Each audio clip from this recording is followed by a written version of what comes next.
Тараз қаласындағы сапарымыз әлі де жалғасуда. Екінші аялдамамыз Қарахан кесенесі. Қарахан хан өз заманында өте танымал адамдардың бірі болған. Ол ер арасында әулиелік қасиетімен танылған. Оны ел ішінде әулие ата деп атап кеткен. Сол себепті де Тараз қаласын белгілі бір уақыттарда әулие ата деп атаған болатын.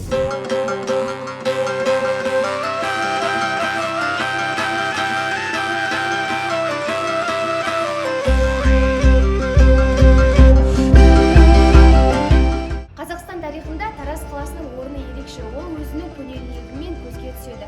Мына ғимарат орта ғасырда болған керуен сарайдан қалған екен.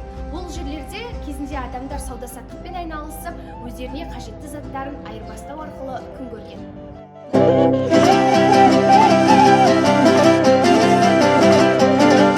Дәл қазір көне қала Тараз атты Арбат көшесімен жүріп келеміз. Бұл көшеде қала тұрғындары үшін экостильде арнайы орындықтар қойылған. Бұл көшелермен жүріп келе жатып, өзіңді өзге заманда жүргендей сезінесің.